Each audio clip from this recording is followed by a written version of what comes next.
My name is Carlos Lopez-Cantera. I am running for the United States Senate. Florida's lieutenant governor wants to be a senator. Carlos Lopez-Cantera joins us live this morning to tell us why he is running. History at hand. In 24 hours, the Cuban flag will fly at that country's embassy in Washington, D.C. for the first time in half a century. We are able to say their stadium is going to be built, really, in the Orange Bowl.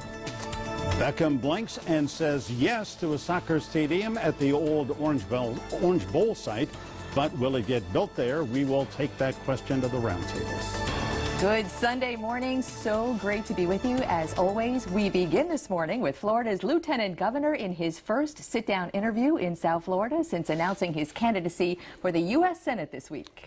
Carlos Lopez-Cantera is running for the seat currently held by his good friend Marco Rubio. Well, we're on a three-shot now.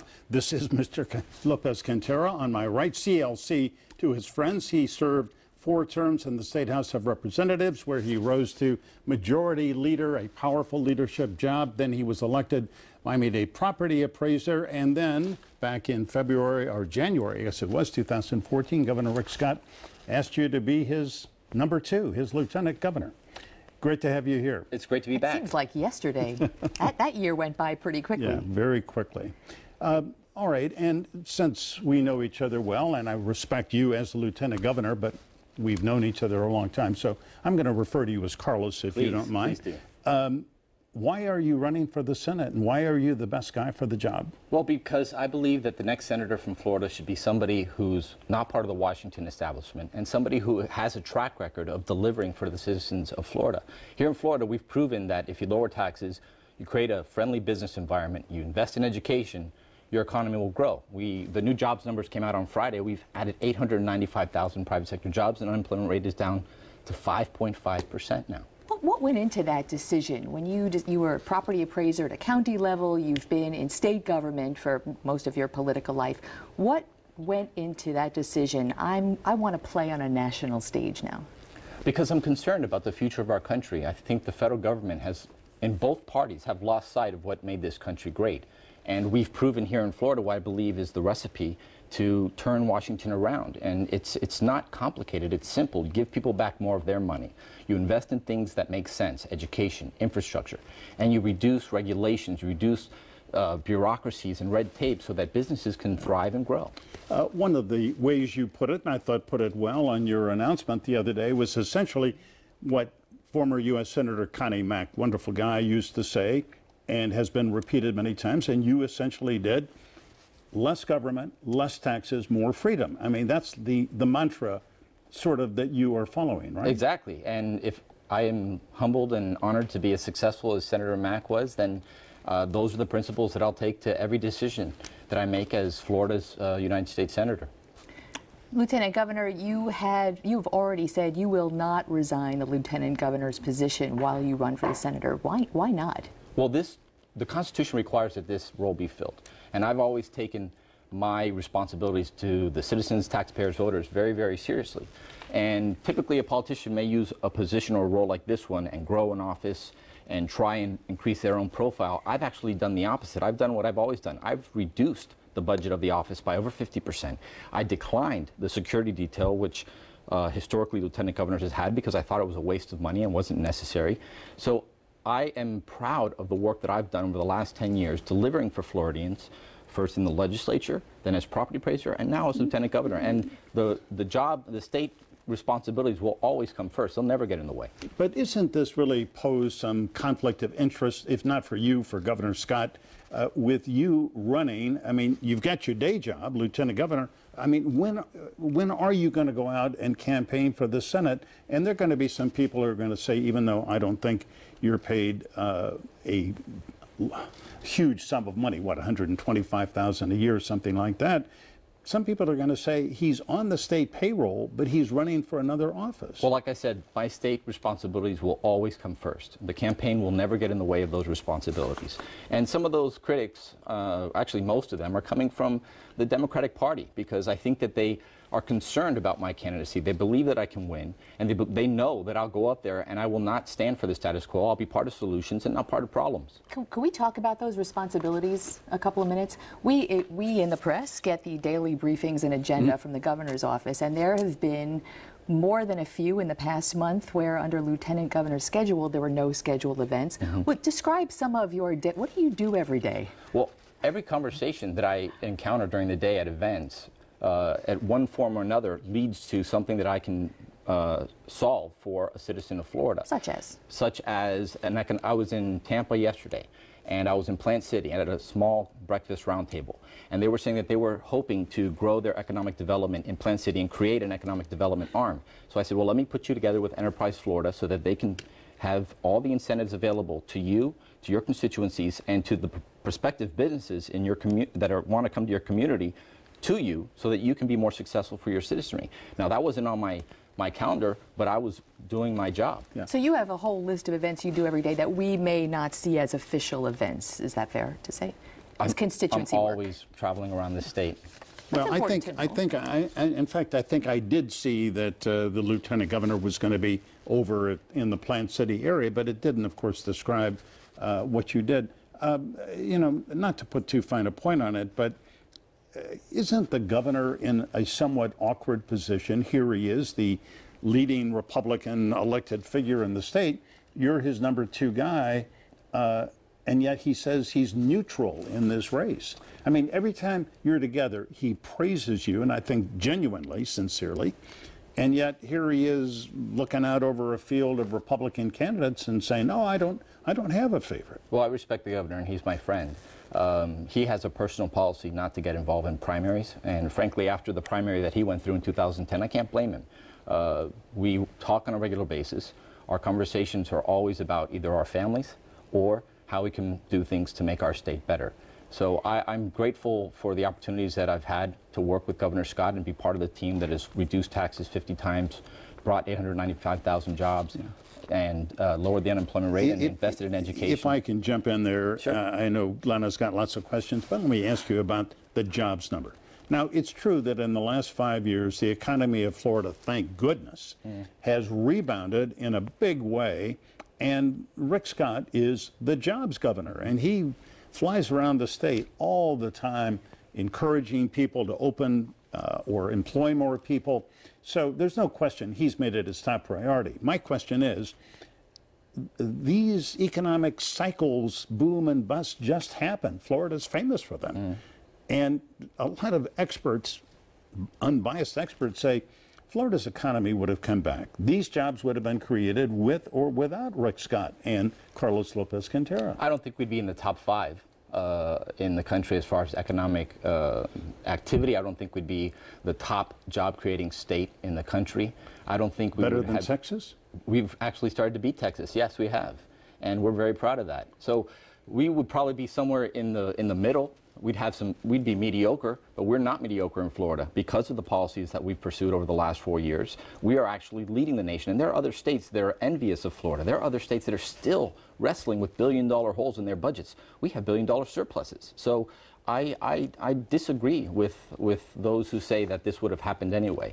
It would not have happened anyway. We would not be doing as well as we're doing if not for the policies that we've pursued here in Florida. And it wasn't easy. Some of them were not popular, but they were right, and the economic indicators and the numbers don't lie. It proves that it's working.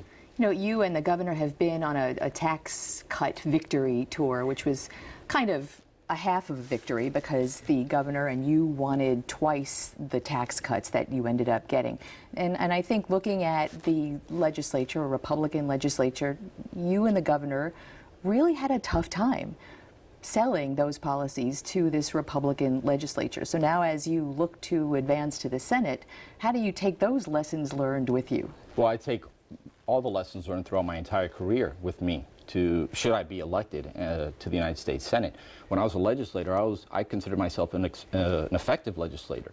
I was able to get a constitutional amendment doubling the homestead exemption for low-income seniors in my freshman year, in my first year.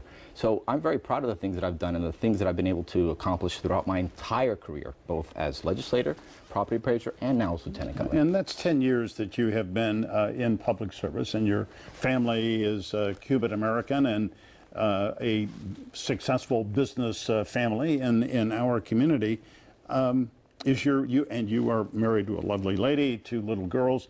I mean, this was a family decision? Everybody in the family said, Dad, go ahead, run. Honey, go ahead and run. My 2-year-old was quite vigorous about her policy positions. They surrounded mostly let it go and playing that over and over.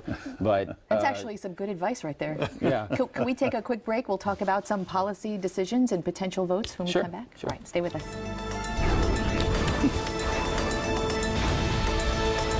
Live in our studio this morning, Carlos Lopez-Cantera of Miami, who is a candidate for the United States Senate.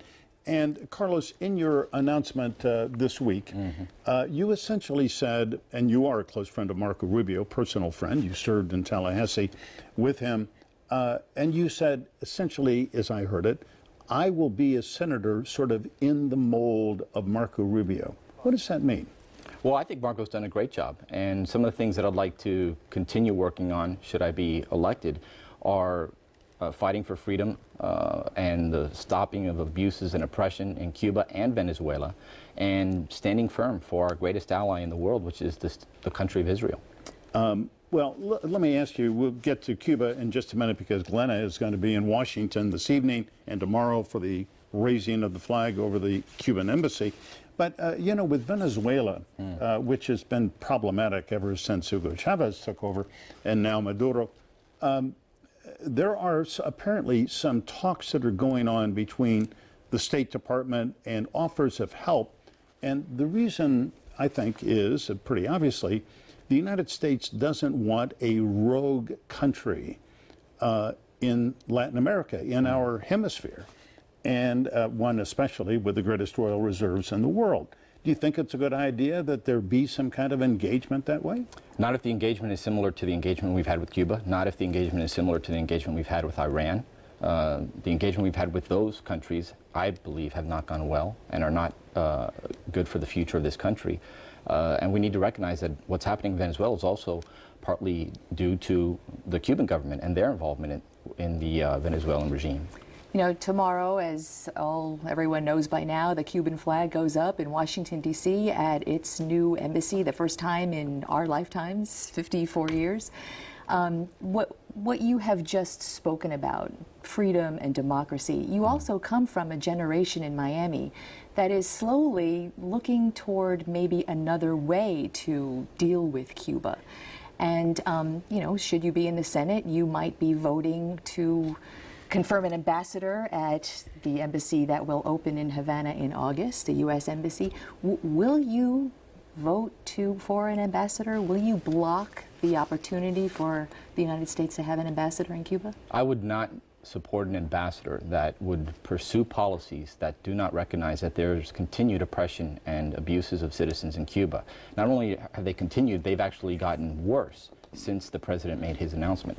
There was no recognition that, or any justice that has come for the lives of United States citizens that were lost at the hands of the Castro brothers and the shooting down of the Brothers to the Rescue planes. Those were American citizens on those planes.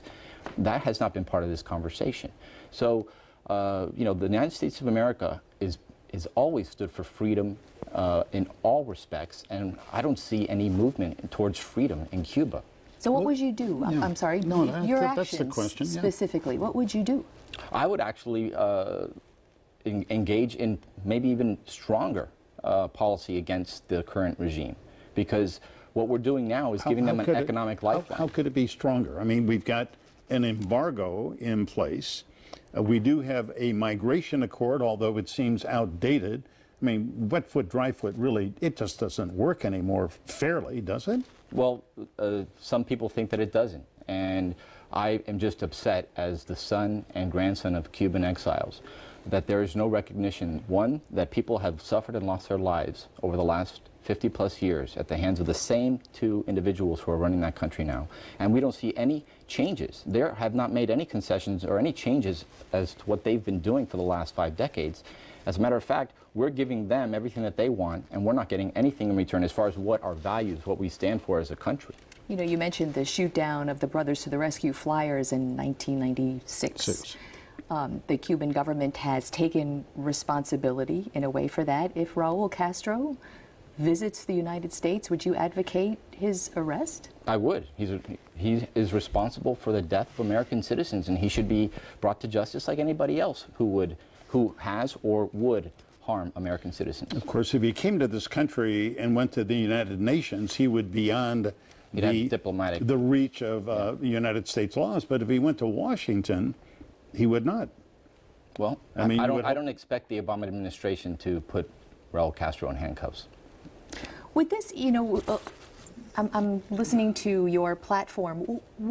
When you continue this campaign for Senate, are you going to be talking about jobs and economy, or are you going to be talking about foreign policy more?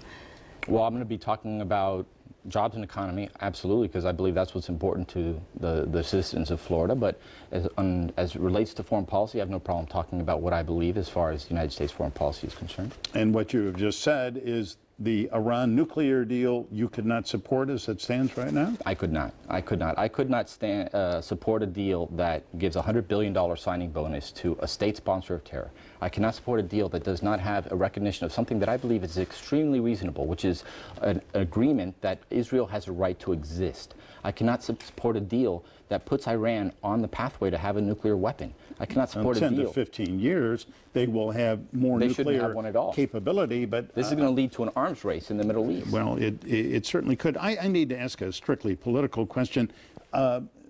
There are GOP opponents, believe it or not, who also want to be elected to the Senate, and there are 3 current members of Congress, none from South Florida, but Congressman Ron DeSantis, Jeff Miller, David Jolly, who are all either said, yeah, I'm running, and in fact, Congressman DeSantis has got $2 million in the bank.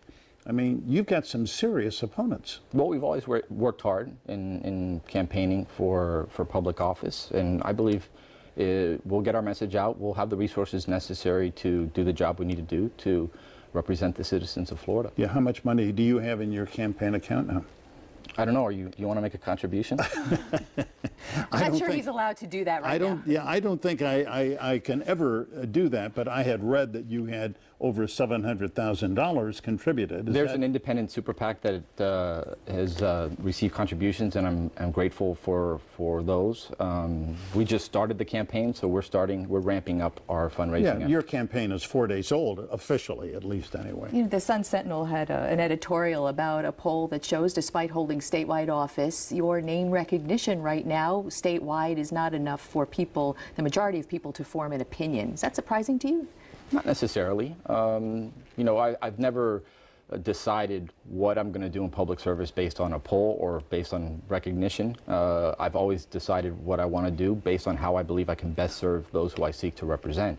We're going to travel the state. We're going to talk to as many people as we can. We're going to get in front of as many people we can, tell them what I believe in, and tell them what kind of senator I'd like to be for them, and hopefully it'll go well. All right. So at some point before August of 2016, Glenna and I want to invite you and as many of your Republican opponents as can make it to come here to this program and appear and debate each other. Well, it's always a pleasure. Are you up to be for with it? You two. Yes. Okay. I think that's a yes. All right, there you go. I think it's a yes. Thanks. All right, Carlos Lopez-Cantera. Thanks so much. Thanks for coming in. Thank you. Appreciate it.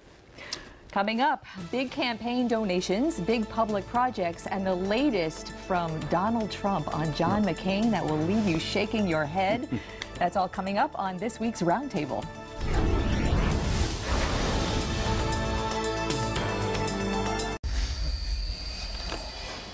Welcome back. It is time to take it to the Roundtable. A big week of news in so many ways. And we have some of the best and brightest to analyze it and opine, if you will. Mark Caputo, whom you see there, is the Florida correspondent for Politico. His daily rundowns are a must-read for anyone interested in government and politics. Anthony Mann is the respected political reporter for the Sun Sentinel. We're glad to welcome him back here to the round table. And we're also glad to welcome back Marlon Hill, attorney and partner with Hamilton Miller and Berthasell law firm, and he also hosts a radio show on top of all that. Busy guys. A busy Everybody's guy. busy here. Everybody's Hello. busy. Welcome.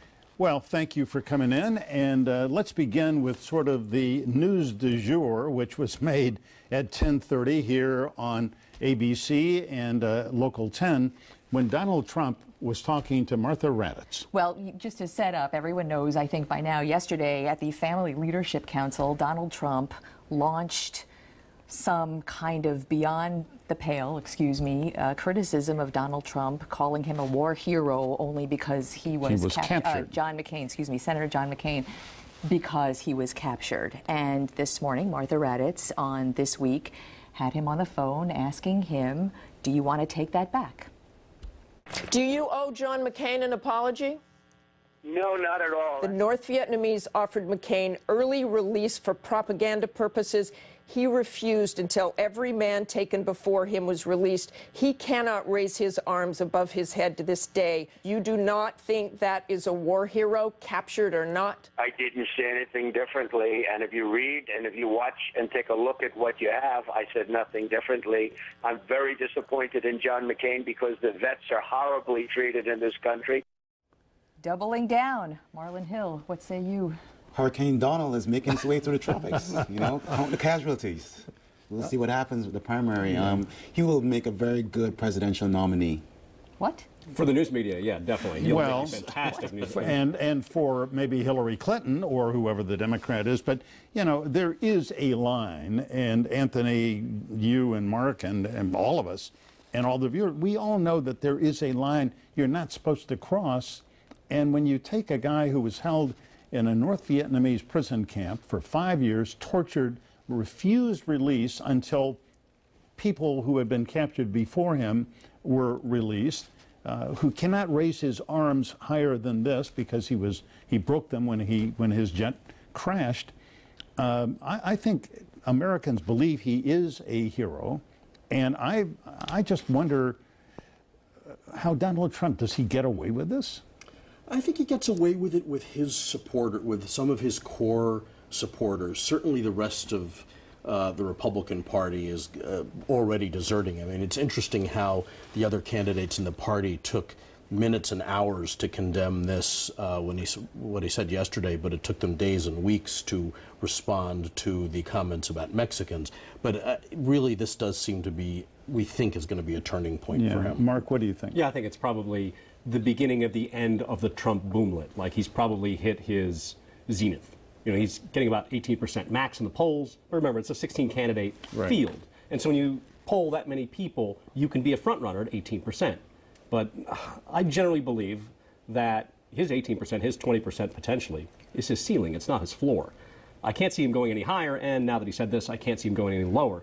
There is a kind of chickens coming home to roost quality about this. Let us remember that while Jeb Bush certainly criticized this, his brother, George Bush, was aided by a group called Swift Boat Veterans for Truth, which, while attacked John Kerry, while George Bush was able to avoid going to war in Vietnam, this group criticized John Kerry, essentially claimed he didn't deserve any of the medals he got. And then also Max Cleland, who was in Georgia during the Senate race, he had his legs amputated. He was a war hero, and he was attacked rather mercilessly. You're hearing liberals talk about this more and more, because they're saying, well, hey, if what Donald Trump said about John McCain is so bad, well, what about Swift Boat Veterans for Truth, et cetera?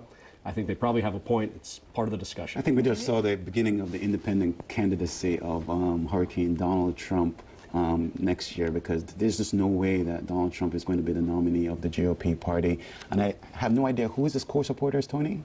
I think, well, we see that there are people who turn up for his rallies and who are saying that they like him in the polls. Yes, he has huge unfavorables, but there are people who seem to have responded to the comments that he made about Mexican immigrants and the other things that he's been talking about. They are going to his rallies. I mean, you can't judge an entire campaign based on that, but certainly there are some people who like what he has to say. And I'm glad John McCain is not a Mexican veteran.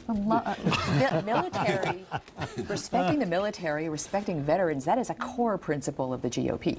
And most surveys show, Gallup, for instance, I think was one of the last ones, places that surveyed this, that veterans and active service members generally vote Republican, if not are registered Republican. So yeah, I would imagine this is going to hit a nerve. We're talking about quite a bit, but you got to give Donald Trump credit. I mean, this guy is, he's not a sideshow. I mean, he's the main event in the circus right now. Well, because we keep talking about it. We have no here we choice, are though. talking. I mean, he filed a run we didn't think he would, and then he rose in the polls. I mean, we're going to talk about him, and then he manages to pick a fight with everybody. Like, and call everyone stupid or a loser, or in this case, not a war hero. It's pretty impressive what he does. Yeah. Well, in a couple of weeks now, I guess it is, Fox News is going to have the first presidential debate of the season, and they're going to have 10 candidates. I guess my question now is, if I were at Fox, I were and Roger Ailes or some executive, I would be saying, I want Donald Trump among the 10 because we're going to get viewers. It's performance art. Yeah. Yeah, it's beyond politics now. Grab the popcorn and the Merlot. Merlot and popcorn, boy. And actually, I that like it. probably, It's a Jamaican thing. in the long run, that should be better for the other 9 who are on the stage with him, because they ought to be able to stand up to Donald Trump if they believe what he says is wrong. You know, Look a little more regal just by saying May I say, and I'm not being partisan, I hope John Kasich, the Ohio governor, who is going to announce shortly, who's an impressive guy, I hope he's part of the 10, because I think people are going to look at him and he will be serious, considered seriously if and when he gets in. All right, can we kind of look here at presidential fundraising? We should stay on Trump, I think. I'm sorry. Well, Trump is fun. Trump is fun, got Mark. the little tabs on the But, bottom. We must you know, move this on. week, the candidates had to report how much money they have raised, and it seemed to me, at least, that Jeb Bush raised an astounding amount of money. Let's put it up here on the screen. I want people to see. Jeb Bush raised a total of $114 million. Of that, $103 million was to his super PAC, Right to Rise. However, only $200 or less, 3% of the contributors to the campaign contributed $200 or less. But Mark, as you were saying before we came on the air live, that in the first couple of weeks of Jeb's candidacy, he raised $11.4 million in like 2 weeks. It's astounding. And yes, it's true, his small donor amount is not as good or as robust or as broad as, say, Marco Rubio or Ted Cruz or whomever. But in the end, ask yourself, if you're running for office, what do you want? More money or less money, but from more people? I mean, generally speaking, this is a take the money kind of thing. This is take the money and run. It sets up such a clear example how fewer people can decide an election. Pay attention from where the money comes from as well. If my name was Bush, I would raise a lot of money as well. But going into next year, remember now, you can max out your donations, right? So you're going to have to get money from elsewhere as the engine goes into next year. well, they can take $2,700 is the maximum contribution directly to the candidate, but since the creation of super PACs, I mean, this is unlimited amounts of money. And will we, here's the question I think that really is meaningful. Will we, the public, ever understand who some of these super PAC contributors are? Will we see the names? Well, we should. July 31st, I believe, unless things have changed, they're going to be reporting their on their 6-month schedule. So you should see that. Super PACs are different than political nonprofits, 501c4s, not to get too wonky. Now, you can take money, give it to a 501c4, which is not reportable, and then take all of that money from a 501c4 and dump it into a super PAC. We probably aren't going to see that here in this case. We'll see the donations. Right, and all of this is thanks to the Citizens United decision, basically, which said corporations they're people too. They are people. Well, that's what Mitt Romney said. Tony? In answer to your question, I don't think people really are going to get and grasp who is behind all this money. Yes, they'll be reporting on it, and a lot of the information will be out there, but I think it's going to be too overwhelming for the average person to try and parse that kind of information, and they're just going to end up being overwhelmed with a lot of ads, as they typically are. Time for a quick break. FYI, wonk is a compliment in news. Stay with us. I complimented myself.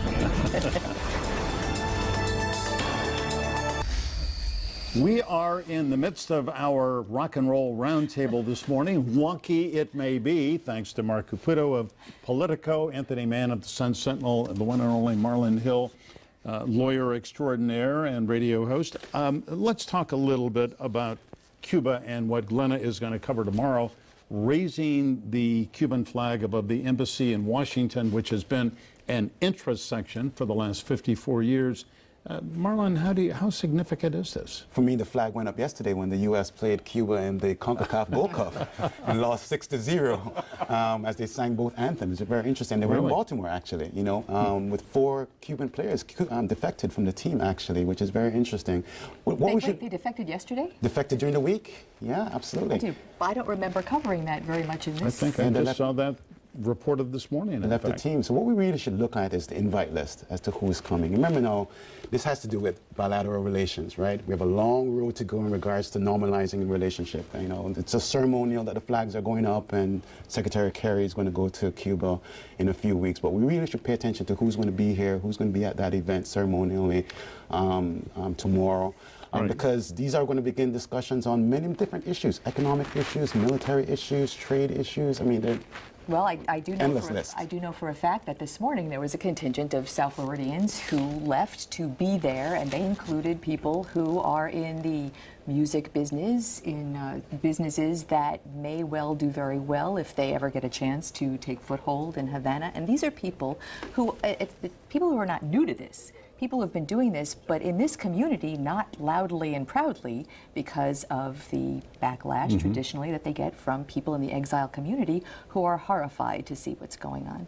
Anthony, you cover Broward, which is not a hotbed of Cuban exile politics. What is the view from Broward about the embassy in Washington? I think that it certainly is not the kind of reaction that you get, the kind of negative reaction that in some quarters you'd get certainly in Dade County. I think people are looking to trade. There's been a lot of interest in Broward from the airport and the seaport in trying to get some of the business that people hope is going to go back and forth between the U.S. and Cuba. And it's not seen as the kind of negative that I think some people in Dade would see it. I mean, it really, we see the... And in Tampa, I read there is outright enthusiasm. Of course, the Tampa community, which has a large Cuban contingent, Cuban-American contingent, many of whom migrated there before Castro came to power, they want the Cuban consulate to be located in Tampa. And I think in the long run, that's very smart for them to have it located there, and it's short-sighted for people in Miami not to want the consulate. I mean, that's going to be a very important thing in coming years. We're not really looking at a relationship that is, new. This is like an estranged couple getting back together, right? So when you look at an embassy, there's several things that happen. What's the type of staff that's going to be there? And the number of staff persons, can they move? Who can they see? Who can they talk to? These are the kind of things that you're going to see behind the scenes that people need to pay very close attention to. It's very important to Florida. As a matter of fact, one of our guests on a recent program pointed out that there is a limit now to the staff, U.S. diplomatic staff in Havana, to 51. But they employ about 350 other people. And the United States certainly wants more diplomatic staff. So you'll find out tomorrow when you are there about what the staff is going to be of Cubans allowed in D.C. That's, some folks, remember, have to recall that Marco Rubio and company are elected. They are in the U.S. Senate. They do control the purse strings. So, yes, there are quarters, and there's now, according to the polls, broader public support for normalizing relations. We still have an embargo that's codified in federal statute. And in order for that to be lifted, Congress has to do it. Congress is essentially unable to do anything. It's one of the most dysfunctional bodies we've seen. It can barely even pass a balanced budget. And aside from that, I mean, when we talk about normalizing relations, in the end, Cuba is not changing in and of itself. We're changing our policy toward Cuba. I think Carlos Lopez-Cantera was right. We're seeing no sign of them not cracking down on political dissidents in Cuba. We're seeing no signs of them changing their policy. When Raul Castro announced the attempt to normalize relations at the same time that Obama made the announcement in, I guess, December, Raul Castro wore his military fatigues. What did that say? The revolution survives. It lives on. And on Saturday, when he talked to the Cuban Assembly, he basically said the same thing, essentially like, hey, we won.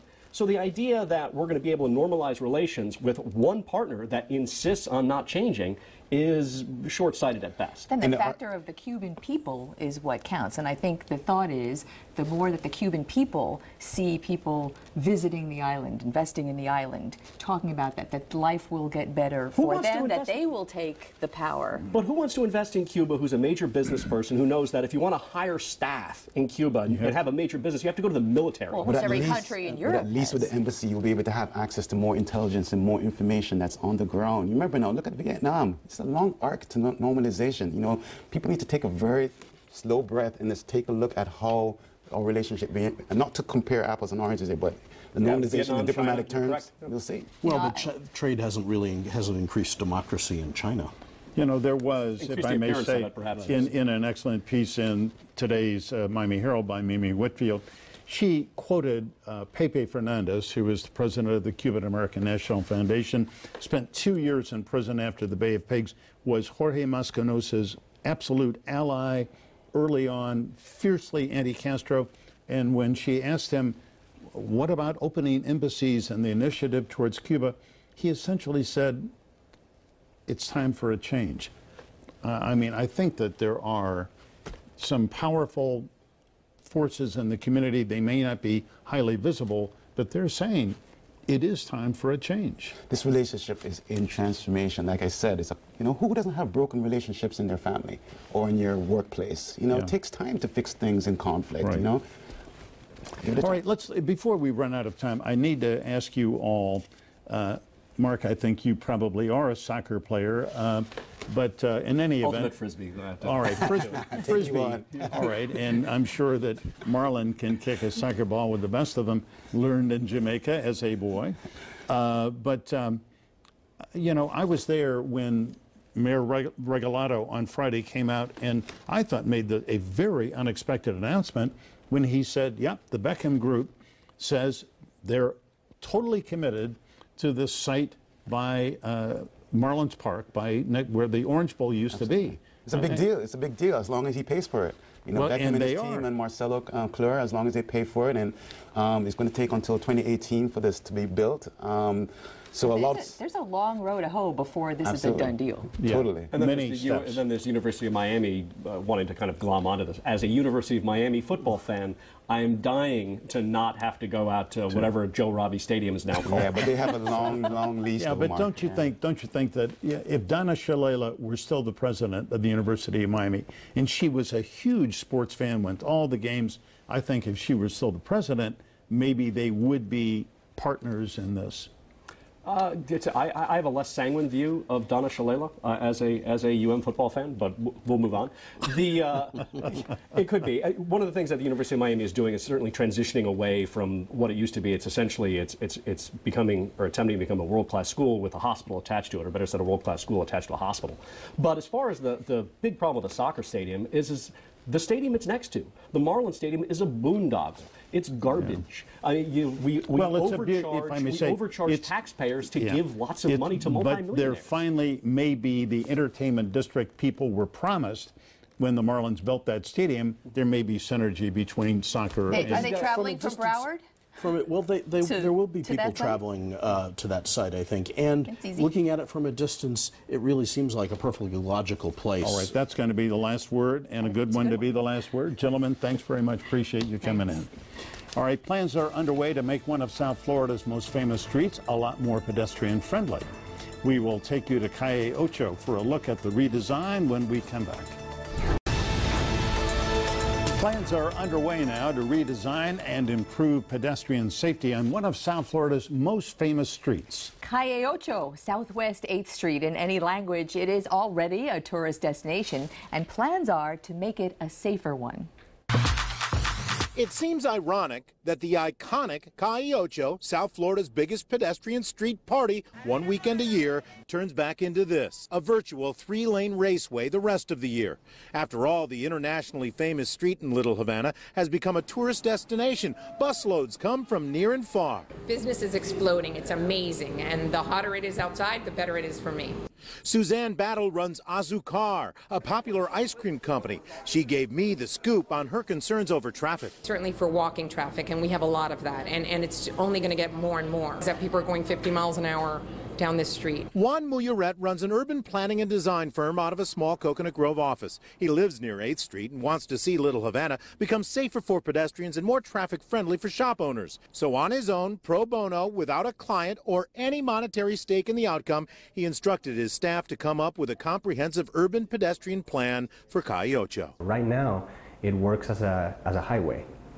It wasn't intended to be a highway. It turned into a highway. As you can see, 50 years ago, the street was a two-lane, two-way street.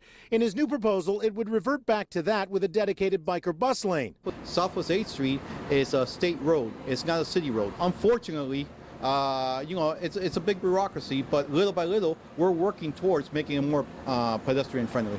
City of Miami District Commissioner Frank Carollo says he and his office have been working since 2013 to find a solution to 8th Street's pedestrian problem. We're going to add crosswalks and we're going to enhance them.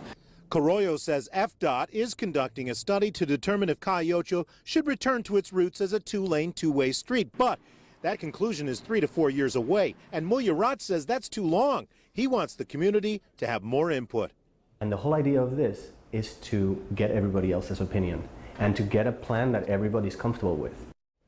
That is Todd Hungan reporting. Todd, thanks. Commissioner Frank Arroyo says 10 additional crosswalks will be going in between 6th and 25th Avenues. And up next, bending it toward Beckham. The revered soccer star chose a once maligned site for the South Florida Stadium.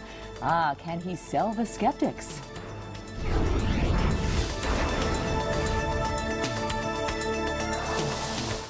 Hey there, South Florida. Bright sunny skies for this Sunday. Quite different than what we saw yesterday. But even though it's dry in Miami, in the city of Miami right now, if we take a look at the radar, we're actually a lot. If I can actually get this going. There we go. All right. So on the radar in Broward County, there is a thunderstorm impacting areas of Davie, heading towards Sunrise. Another one near Lauderhill. That's also most likely heading towards the north. But some of this rain is coming down pretty heavy. So take the umbrellas heading out the door today, but once they pass through, the sunshine will be back. Temperatures already hitting those upper 80s. It feels more like 99 degrees for the start of the work week. We're keeping the rain chances at 20%. Jennifer, thanks. This week, the first real push toward the goal. Team Beckham changed its no to a yes for a soccer site near Marlins Park, and Miami's mayor said, let's make a deal. Even in a community accustomed to a daily dose of dazzle, when soccer uber star David Beckham swept in a year and a half ago and staged this splashy announcement at the edge of the sparkly bay, you got the feeling his wish for a glitzy Major League Soccer stadium right on the urban waterfront was all but a done deal. But this is Miami. Remember that poster? The rules are different here. Maybe most surprising over the last year is that Team Beckham stayed with it all this time, and he didn't threaten to take his team to another city like the Marlins did on the way to getting that taxpayers to foot the bill for the multi-billion-dollar Marlins ballpark.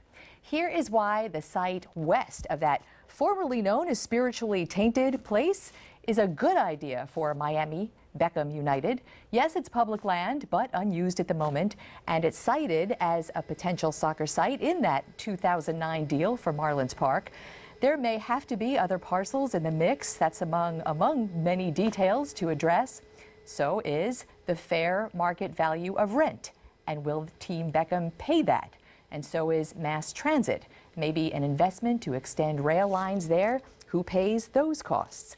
Beckham and his team have repeatedly promised no public money for construction. But will they ask for subsidies and tax breaks for infrastructure, economic development, and job creation? And would that be okay? Beckham is up against a rightfully skeptical public, wary of elected officials tilting stadium deals in favor of millionaire team owners and then leaving taxpayers with the bills. But Team Beckham has weathered the Miami maelstrom so far. He stayed gracious and respectful throughout, and that is a very good sign for what should be a big score, Miami MLS soccer. So, what do you think? A goal, I think. Please do weigh in on any topic, any way you can. We'd love to hear from you. Have a beautiful Sunday.